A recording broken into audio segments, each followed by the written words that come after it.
Ce mercredi, le Conseil des ministres s'est réuni en session ordinaire à la primature. Avec moi sur ce plateau, Ibrahima Djombélé. Bonsoir Ibrahima. Bonsoir, Ndeye Sissoko. Le Premier ministre Cheikh Modibo Diarra a présidé le Conseil des ministres qui a adopté des projets de texte. Tout à fait. Nous commencerons par le chapitre des mesures législatives. Sur présentation du ministre de la fonction publique, de la gouvernance et des réformes administratives et politiques, le Conseil des ministres a adopté un projet de loi portant prorogation du mandat des conseillers nationaux.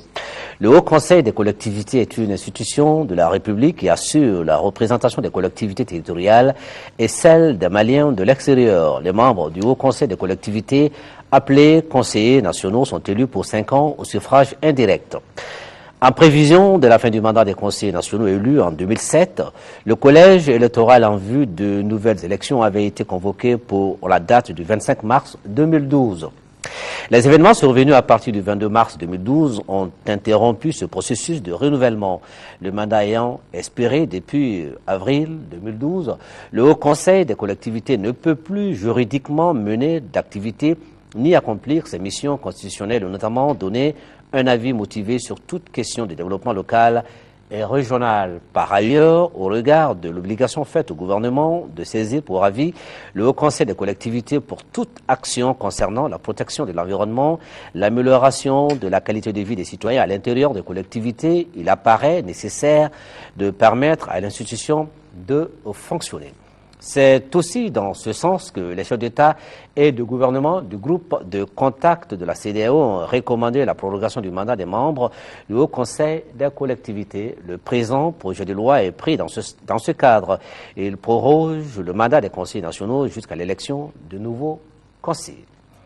Au chapitre des mesures réglementaires, sur le rapport du ministre de la Défense et des anciens combattants, le Conseil des ministres a adopté un projet de décret fixant les détails de l'organisation et les modalités de fonctionnement du comité militaire de suivi de la réforme des forces de défense et de sécurité. Le comité militaire de suivi de la réforme des forces de défense et de sécurité a été créé par la loi numéro 2012-027 du 12 juin 2012. Placé auprès du président de la République, le comité militaire du suivi de la réforme des forces de défense et de sécurité est chargé de participer à l'élaboration du programme de réforme des forces de défense et de sécurité en collaboration avec les ministres chargés de la défense et de la sécurité, d'assurer le suivi de la mise en œuvre de la réforme et de procéder à son évaluation.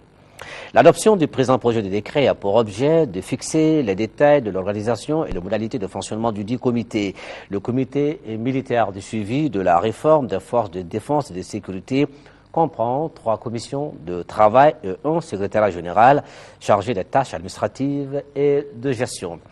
Le président du comité militaire de suivi de la réforme des forces de défense et de sécurité reçoit les rapports des commissions de travail et rend compte des activités du comité au président de la République.